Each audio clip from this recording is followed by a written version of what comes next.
There is a weapon that doesn't look like a weapon. It arrives wrapped in roses. It speaks in poetry.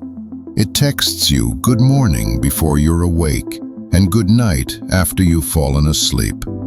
It calls you soulmate on the second date. It makes you feel like you've been wandering in the dark your whole life, and someone finally turned on the light.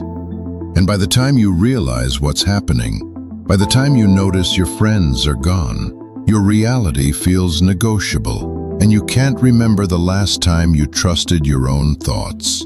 It's already too late. You're not in love. You're in a trap designed to feel like love. If you've ever felt swept off your feet so fast it left you dizzy, if someone's devotion felt too good to be true, but you ignored that voice screaming in your head, if you found yourself isolated, confused, and somehow convinced it was all your fault, then what comes next will feel like someone describing your life. Because what I'm about to reveal isn't just about recognizing manipulation. It's about understanding why your own mind, your own desperate human need to be chosen, became the accomplice to your destruction. These are the 7 signs someone is love-bombing you. And here's why you can't see it happening. Sign 1. The intensity arrives too fast. Let's start with the obvious sign that everyone misses. They text constantly, multiple times an hour. Good morning, good night, and everything between. They want to know where you are, who you're with, what you're thinking. Not in a few weeks, not after trust is built, immediately. They talk about your future together after 2 dates. They use words like soulmate, destiny. I've never felt this way before. They mirror everything you say you want, like they've been custom designed for you in a laboratory. And here's the trap. It feels incredible, because you've been waiting your whole life for someone to see you this intensely, to want you this completely. This is what love is supposed to feel like, right?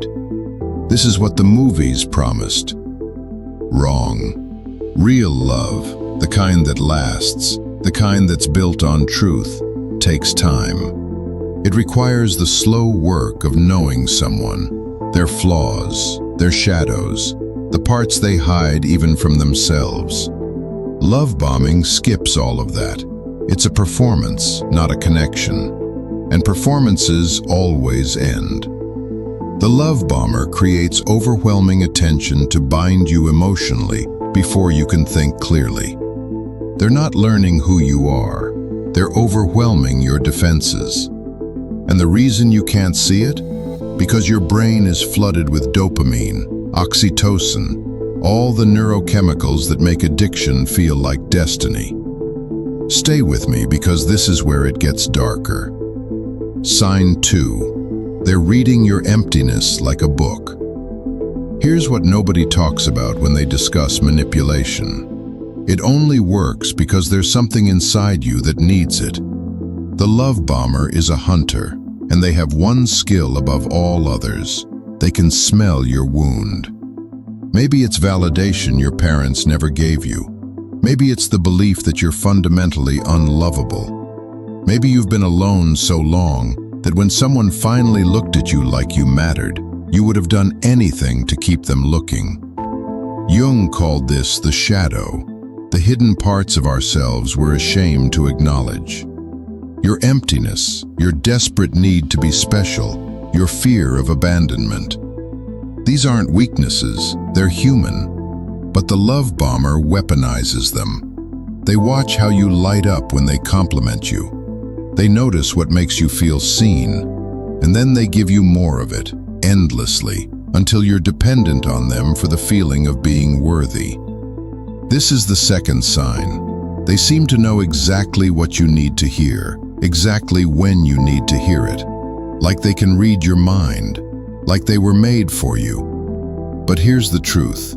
They're not psychic.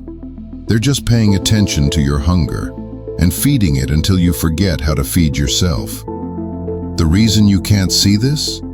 Because acknowledging it means acknowledging something painful. That part of you was so desperate to be loved that you ignored every red flag waving in front of your face. Sign 3. The grand gestures that feel like transactions.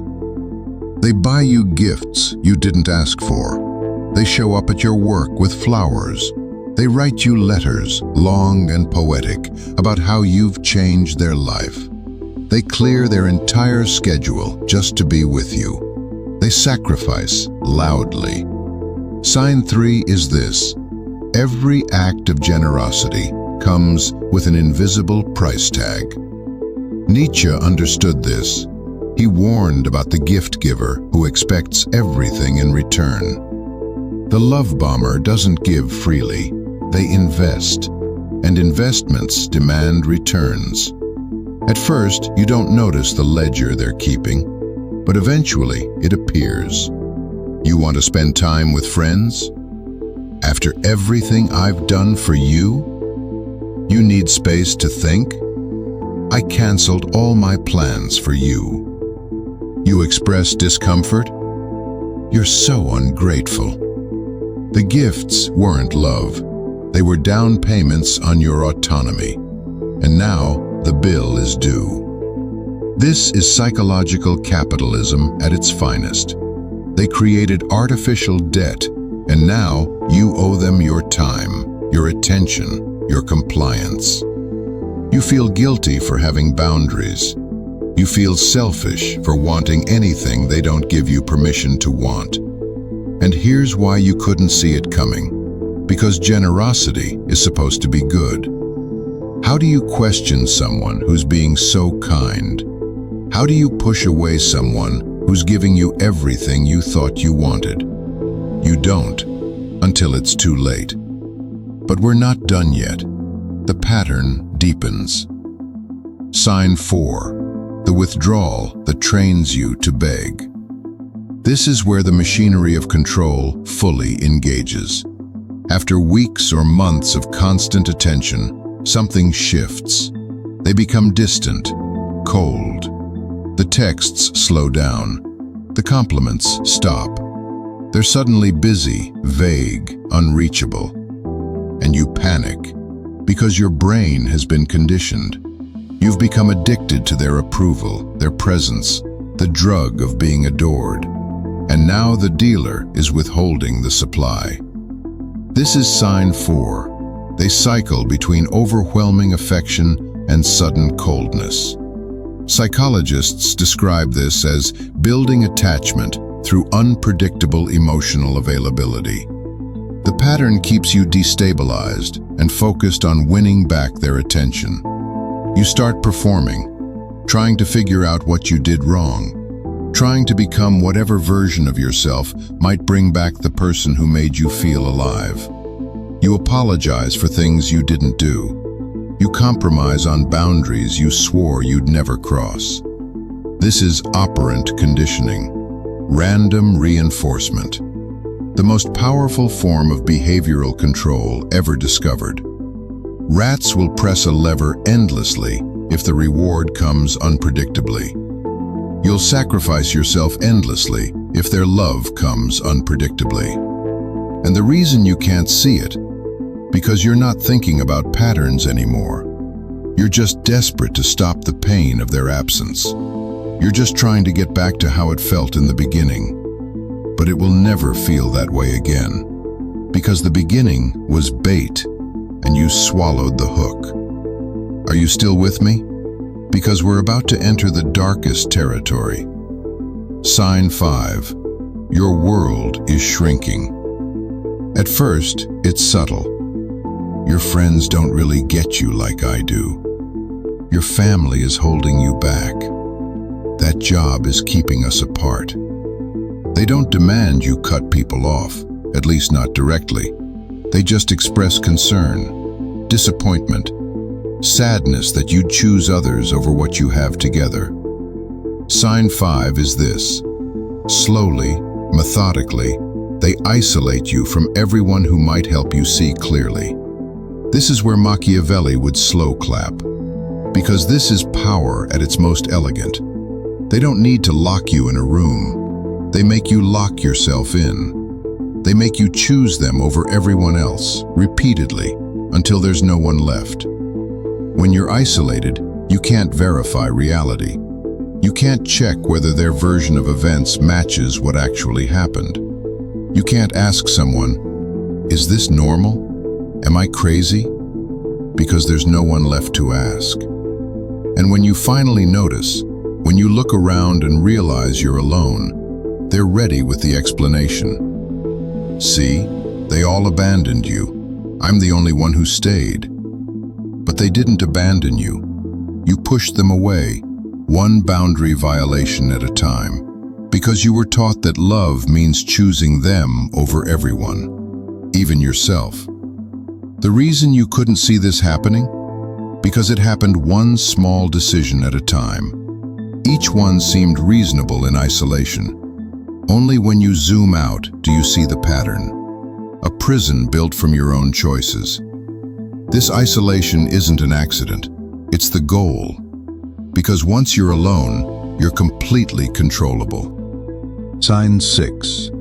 Reality itself becomes negotiable. Now we enter the territory of gaslighting. And this is where the love bomber becomes most dangerous. You remember them promising something. They deny it. You express hurt about their behavior. They tell you you're being too sensitive, that it never happened, that you're misremembering. You point out a contradiction. They flip it back on you. Why are you attacking me after everything I've done? Sign 6 is this. They manipulate your sense of what's real, making you doubt your own perceptions, memory, and sanity. This is psychological warfare. They're not just controlling your behavior, they're controlling your reality. And once they control what you believe is true, they control everything. You start second-guessing yourself constantly. Did that conversation happen the way you remember? Are you actually being paranoid? Maybe you are too sensitive. Maybe you are ungrateful. Maybe the problem really is you. Your internal sense of truth crumbles. And when you can't trust your own mind, you have to rely on theirs, which is exactly where they want you. Alan Watts talked about this, how we confuse the map for the territory, how we let someone else's story about reality replace our direct experience of it. The love bomber doesn't just give you a false map. They convince you your compass was broken all along. And why couldn't you see it? Because it happened incrementally. One small doubt planted, then another, until the foundation of your self-trust was so eroded that you couldn't stand on it anymore. But we're not at the bottom yet. There's one more sign, the most important one. Sign 7, your own face in the mirror. This is the sign nobody wants to acknowledge, the one that makes this whole pattern possible. You stayed, even when your gut screamed danger, even when friends expressed concern, even when you cried yourself to sleep wondering why love hurts this much. You stayed. Sign 7 isn't about what they did to you. It's about why you let them. And this is the brutal, liberating truth Jung forces us to face. Every encounter with a manipulator is also an encounter with our own shadow. The parts of ourselves we won't look at, the wounds we won't heal, the beliefs we won't question. Maybe you stayed because you believe you don't deserve better. Maybe you stayed because you're terrified of being alone. Maybe you stayed because some part of you learned, long ago, that love requires suffering, that anything worth having must be fought for, earned through pain. The love bomber found where you were already broken and moved in like water finding a crack in stone. They didn't create the crack, they just exploited it. And until you face that, until you do the shadow work of asking yourself why you were vulnerable to this, you'll keep attracting the same pattern. Different face, same trap. This is why you couldn't see it. Not because you're stupid, not because you're weak, but because you had an investment in not seeing it. Because seeing it meant confronting the wound underneath. And that wound was older than them, deeper than them. They were never the disease. They were the symptom of a sickness you've been carrying for years. Listen carefully, because this is where everything changes. The fact that you're here, watching this, understanding this, it means you survived. You made it through. You're still standing. And that means the love bomber failed. They tried to rewrite your reality. They tried to make you doubt yourself into non-existence. They tried to hollow you out and fill you with their reflection. But you're still here, which means there's something in you, some core of awareness, some unbreakable self that they couldn't touch. Now the question is, what will you do with your freedom? Because that's what understanding these 7 signs gives you. Not safety, life never promises safety, but sovereignty. The ability to recognize poison before you drink it. The power to say no, even when the yes is wrapped in promises of love.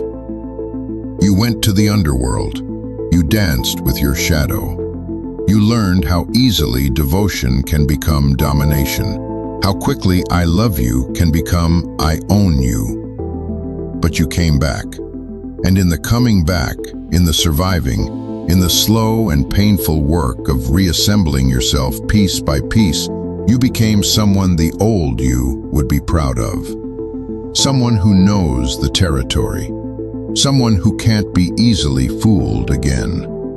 Not because you're cynical now, but because you're awake. The 7th sign was your face, wounded, lost, complicit in your own erasure. But there's an 8th face emerging now. The face of someone who remembers, who learns, who refuses to abandon themselves again, no matter how intoxicating the promises become. That's the face I see when I look at you. That's the face looking back from your mirror right now. That's the face that will never let someone else define your reality again. You are not the story that was written on you. You are not the wounds inflicted by others. You are not even the mistakes you made when you were too desperate to know better. You are the awareness that survived it all. The consciousness reading these words. The self that exists before and beneath all manipulation. And that self is indestructible. Welcome home to yourself. It's been a long journey back. If this helped you see something you needed to see, drop a comment below. Tell me which sign hit hardest. Or don't. Sometimes silence speaks louder. But let me know you're out there, doing the work, becoming someone no one can manipulate again. This is MindX. Welcome home.